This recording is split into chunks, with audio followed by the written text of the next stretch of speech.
My name is a.busiakiewicz. And I'm Aaron Manning, and we're historians of Warwick Castle. This series looks at short stories of the owners of and objects in Warwick Castle. So I'm going to spend the next few minutes trying to convince you why one of my most favourite women in Warwick Castle's history was also indeed one of the most important too. And her name was Katherine Russell, Lady Brooke. So Aaron, who was Katherine Russell? So Katherine was probably born around either 1617 or 1618, and she was the eldest daughter of Francis Russell, the Earl of Bedford. And her father was certainly one of the wealthiest men in England when she was born, and was a figurehead of this group of intellectual Puritans and Calvinists that were gathering and meeting in the 1610s through into the 1620s. And it was through her father that she was acquainted with Robert Greville, Lord Brooke, a young and dashing 22-year-old, and a man who, I guess what we would consider today to be a religious extremist. You know, he was radicalized during his tours of Europe in the 1620s, studying at, the universities of Geneva and Leiden, these Puritan centers for intellectual thought. And on his return to England, after inheriting a substantial family fortune, which included the family seat of Warwick Castle, he met Katherine at one of these great meetings held by her father. And they were married. And theirs began, I think, probably as a marriage of convenience. You know, Katherine was probably only 13 when they actually got married. But I think their marriage turned into something that was much more stronger and loving than most kind of noble marriages of the time. She was strongly influenced by her father and her husband. And as she grew into adulthood, I think she probably became as zealous and as, religiously radical as her male companions. And of course, she fulfilled that one most important duty of noble women at the time, and she sired 5 healthy sons for her husband. Very interesting. So 12 years after they were married, their country was thrown into one of the most bloody and disastrous wars. How did the couple get through this very difficult time? Indeed, you're right. And it's probably not shocking to imagine that Katherine and Robert were committed to the parliamentary cause in their war with King Charles I and his councillors, which, as you said, broke in 1642. And what's quite interesting, of course, is why they were committed to the parliamentary cause, because although they probably cared little for the king himself, theirs really was a war of religion, particularly against the bishops of the Church of England, who they believe were silently introducing Catholic practices back into Anglican services. And her husband, Robert Lord Brooke, was one of the first leaders of the parliamentary cause, I think probably more committed to the war than any other peer, and he ended up commanding the West Midland forces as the war broke in 1642 and 1643. But alas, this was not to be his war. It's not to be a war of great victory or celebration. He was killed in action in March 1643. In fact, he became the first parliamentary peer to actually be killed in action. And his death, therefore, was a moment of immense mourning. Royalists, for their part, really celebrated it as, a moment of divine judgment. But Parliament was completely broken by this. The beginning of the war didn't go well for them. And to lose, their chief man, and to lose one of their most important commanders at this point was heartbreaking. And what they did is they used his memory and they used his death and really transformed him into a martyr. His memory was continually evoked through the war, to justify the cause that they were fighting. And so you imagine for Katherine, she's already grieving for losing her young husband, and she's now widowed in her early 20s. What that must have done to her, we won't know. But more importantly, she was now left to care for 5 infant children. And added to this was this enormous debt that her husband had accumulated in the Civil War, but also colonial pursuits for the godly cause as well. And of course, the ruin of the estates. You imagine a lot of the estates that this family own are now being occupied by royalists who care very little for rents and produce to support the family. Not only that, but of course the castle, Warwick Castle itself is being bludgeoned, firstly by a deadly siege by royalists in 1642, but now nearly 300 parliamentary soldiers are based there. This is a really trying time for the family and for the estates. Yes, one can really imagine how difficult it must have been for poor Katherine to be widowed in such a manner. There are actually two portraits of Catherine at Warwick Castle today, and there's also one at Woburn Abbey, in fact, which is her family's ancestral home, that show Catherine in a morning gown with flowers held up in front of her. Do you think these portraits could have been made to commemorate this very sad moment in time? Yes, I'm really glad you brought up those portraits because I think those portraits of Catherine, I think, really pick up on the role that she played now for the rest of the war. Because I think once her tears are dried, her mind almost immediately turns to securing the inheritance of her son and the family fortunes. You know, at this stage, the king, technically, who is at war with Parliament, still has the right to hand over the wardship of young boys who have massive estates to whoever he wanted. And Catherine was absolutely desperate to secure that. You know, she was in a very fortunate position. In fact, you know, her husband, remember, as I just said, you know, he was a martyr as far as Parliament were concerned. And she used his memory, his legacy, his name to petition Parliament for support. And it worked, which is great. You know, they settled her husband's debts and they gave her lots of sequestered lands, you know, lands that are taken from royalist supporters, and they gave to her, and they luckily bulked up her income, which was quite considerable. And also she managed to secure the safety of her son, which was absolutely paramount to her. And I think this is where this portrait comes in, because to keep that money flowing, to keep that good support, to keep morale going for Parliament, indeed to retain their support generally and to protect her children's future, Catherine, I think, therefore adopted this role of the war widow. And this is a really powerful symbol. You know, Catherine was identified through this role of war widow as a victim of royalist aggression. You know, she's an innocent casualty as far as, you know, the world is concerned from this cruel war that's raging across the country. And this portrait was completed by Theodore Russell, who was a student of Van Dyck, was probably, you know, working for the Earl of Bedford. You know, I think Russell really captures this image perfectly. And as you said, she's in mourning. You know, she's wearing a black bodice. It's covered with a white linen smock, a double handkerchief. You know, you said there that she's holding flowers. You know, she's holding rosemary and pink laurels. You know, these are often used in paintings of this period to represent, you know, remembrance, you know, loss, eternal life. And of course, look at her eyes. You know, she's mournful. You know, it looks like they're full of tears. They're sleepless. They're restless. And of course, what the most interesting thing, and you mentioned this earlier, is that there are multiple copies. You know, this wasn't just a single commission. You know, many more exist. And I think what this tells us is this wasn't just an image that Catherine wanted of herself as a point of remembrance. This was an image that was circulated, you know, that was produced multiple times for people, whether that was produced just for the circle of, you know, godly men and women that were connected to her family or much wider. But this image, therefore, became a badge of honor, I think, to those people committed to the cause. And therefore, Catherine was right heart and center of what the fighting was all about. Yes. So this image, which is, as you've rightly explained, more of a propaganda piece in a way, portrays her as quite a soft figure. But I think it seems that Catherine was anything but soft if she achieved as much as history has shown us, in a way. Wouldn't you agree?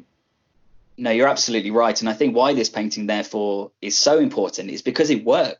You know, this is Catherine in public presenting an image of, you know, like you said, the soft, the stoic, the godly woman. But behind the scenes, she's completely vindictive. She is playing the courts and she's, you know, utilizing her contacts, you know, in the heart of government to really manipulate the system to support herself.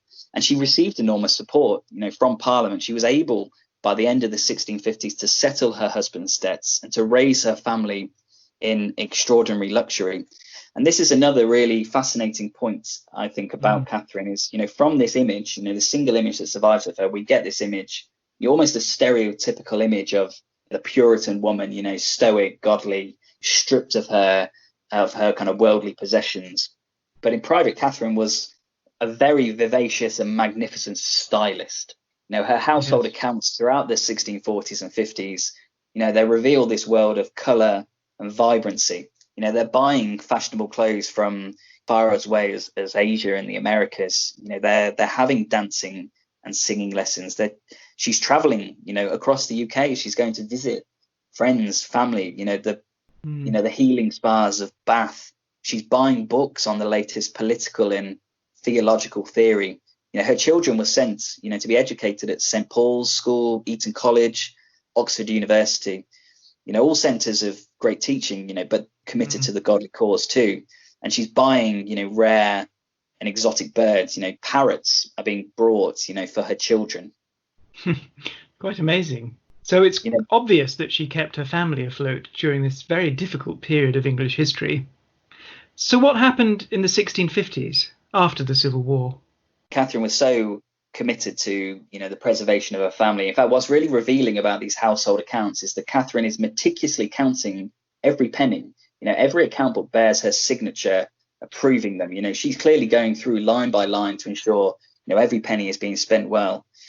But what they do reveal as well, I think, about Catherine is that in the 1650s, she was able, because of this grant from Parliament, Catherine was able to indulge in one of her great hobbies, and that's gardening. And the gardens at Brooke House in London, there were two Brooke houses, one in Holborn, one at Hackney, were already very, very well known as well established and beautiful properties. Fulk Greville, the first Lord Brooke, had completely renovated them and produced incredible gardens, particularly in the house in Holborn. But I think in the 1650s, what the accounts reveal is that Lady Brooke spends a lot of time and a lot of money redeveloping the gardens, particularly at Hackney. And by the mid-1650s, in fact, the gardens at Hackney were being celebrated by diarists such as John Evelyn, who describes them as, the most celebrated gardens in England. And in fact, Samuel Pepys visits there later in the 1660s and is also celebrating what he sees. And what it shows is that Catherine is, replanting and re-landscaping these gardens with, huge variety of trees, some of which are not native to England. She's commissioning fountains, water fountains, marble pathways and fruit trees. And in fact, there's even references to orange houses, orange, which... such an incredible thing, isn't it? One of my favourite quotes from Pepys is that when he went to go and visit Catherine's gardens in London, it was the first place that he ever saw oranges growing in England, which is just unbelievable, isn't it? To consider that this is in the mid-17th century, yet in her gardens they had such beautiful fruits growing. He stole one, I think, didn't he? Yes, that's really right. Yeah, I mean, again, I think it shows us, what a novelty this was and how ahead of her time Catherine, indeed the whole, Greville family were really when it came to landscaping and gardens. It's obvious that she cared a lot about her London homes, but what impact did her life have on Warwick Castle?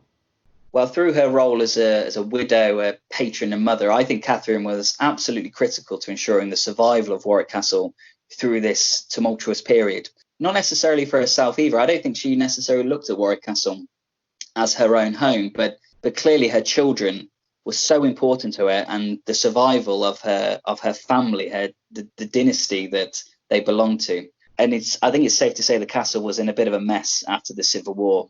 So too generally was Warwick. In fact, a commission was established by the Council of State in 1652 for a team of tradesmen to survey the castle after an appeal by Catherine and her son Francis, a few months after the last prisoners were moved to London, and the garrison that was stationed there was reduced to just 30 soldiers. And what they found, I think what that survey reveals is that, the buildings in particular were in a really poor condition. They mention, crumbled stone walls, the old medieval walls crumbled to the ground, floorboards inside the building collapsed, broken glazing.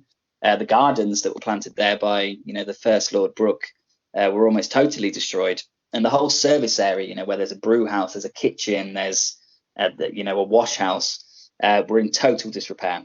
In fact, the report suggests to me that I think the castle was probably not in too dissimilar a state to many of the castles that were later pulled down by their owners because they were deemed too expensive to repair. I don't think it's impossible either to imagine this could have happened to Warwick. I think with hindsight, I think we just assumed that, Warwick would have survived regardless. But I really don't think that was the case. Yes, the Civil War was a period of where so many castles like Warwick were just simply destroyed, weren't they? Yes, Kenilworth Castle, of course, down the road from Warwick, was simply pulled down to the ground. While that, was mainly a military and strategic decision, of course, Kenilworth had suffered its fair share of looting and damage during the war itself. But I think Catherine really played her part in this, and not just by commissioning a survey. I think firstly, through her contacts at court, she managed to secure a grant to repair the castle. So at least £1,000 was granted by the Council of State to repair the castle. So we know from the account books that throughout the 1650s, the service area, the rampart walls, and damage inside the medieval towers, Guy's Tower and Caesar's Tower, were repaired, as well as the grounds, which were restored, although not quite to the beauty that they once were. And so thus, by her kind of seeing through this work at Warwick, when her sons came of age, they could really focus on beautifying the castle rather than simply restoring, what had come before, which, may have been completely undesirable to them. We'll never really know. But I think secondly, because she managed her accounts so perfectly, and because she was able to settle most of her husband's debts, her children came of age without the burden of, really stringent living. They were able to express themselves far more artistically because they had such healthy accounts. And I think finally, for me, I think probably Catherine's most important role in saving Warwick Castle was as a mother. And I say that because, through the account books of the 1640s and 50s, you can see that she's clearly introducing her sons at a time which, we generally assume to be quite banal and stoic. She's introducing her sons into this world of artistic patronage and fashionable design. They're meeting with painters, with musicians, with architects and builders. And it's a taste that her son, Robert, the fourth Lord Brooke, put to good effect in the 1670s after he had inherited the title, where he transformed the castle interiors into rich and vibrant apartments, inspired by the latest tastes for classical architectural design and layout. And it's quite poetic, I think, now that, the portrait of this almost forgotten woman hangs inside a room that was restored by her son. In fact, his arms are proudly displayed, carved into the ceiling just above her painting. An enduring symbol, I think, of her legacy. So, Aaron, how should we sum up the life of this remarkable woman and caretaker of Warwick Castle?